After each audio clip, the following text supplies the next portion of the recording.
With the newest Diary of a Wimpy Kid movie out on Disney Plus, there are now 5 of the films, so let's rank them from worst to best.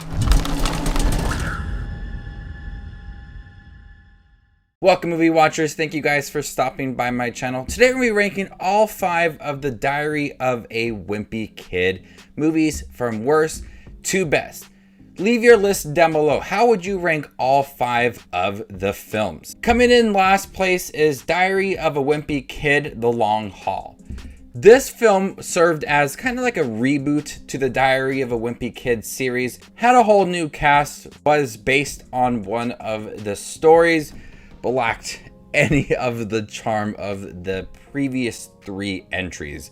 None of the actors in here have any chemistry with each other. From Rodrick to Greg, they don't really feel like brothers in here. Alicia Silverstone is like the glue to this movie, and even she doesn't fit into the movie. I remember when this movie came out and there was hashtag not my Rodrick. The actor who played Rodrick was very hollow. I liked Rodrick in the previous 3 movies, but in here there's not really anything to enjoy about this actor. Everybody, even Rowley, just felt out of place. Nothing about this movie is entertaining. It's to the point where it's very cringy. It feels very repetitive with what the family is going through. All of the roadblocks going to a family reunion. Everything about this movie is bad. Coming in 4th place is Diary of a Wimpy Kid: Dog Days. This is where I think they had to reevaluate, do they want to continue making these films? Because the actor who played Greg was starting to grow up and it wasn't really fitting the tone of the story. You could obviously tell that this kid was growing up and this probably was going to be his last film, and it was.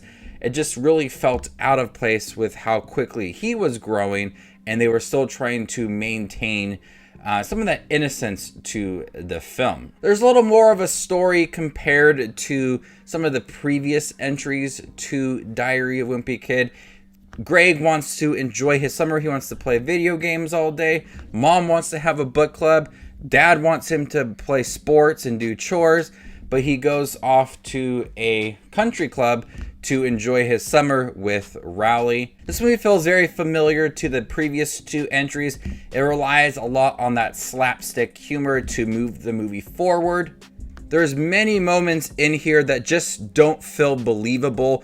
Greg is still a very likable character, but there's not much growth to this movie compared to Rodrick Rules, which had a lot of growth for both Rodrick and Greg being as brothers. This movie's more relying on the jokes, the slapstick humor to move it forward rather than developing some of these characters. Because they are getting a little bit older, I would expect more of development for them rather than just being very familiar and relying on those silly moments. Coming in 3rd place is Diary of a Wimpy Kid. This is the first film, the live action one based on the first book. This is a very simple story. It's not a plot heavy movie.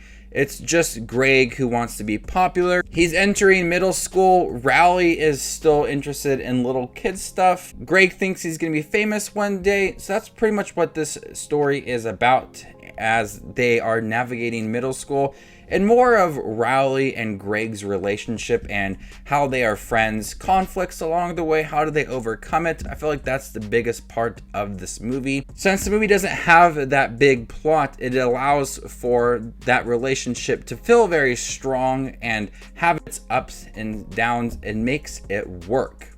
Coming in 2nd place is Diary of a Wimpy Kid, the new animated movie. This was a short film at only 58 minutes long, but it really honed in on what made that book popular, is the zany moments between Greg and Rowley, that friendship and middle school, and really focusing on the cheese touch. It wasn't trying to add in a bunch of side moments to the story, isn't trying to draw sequences out. It's really just focused on the story, and that is it. The animation is really good for it being a straight to streaming service movie. It really feels like it jumped out of the book. They also add in a lot of sequences from the book, like the pages. I really liked that bonus to the movie, and they also had that in the live action versions as well.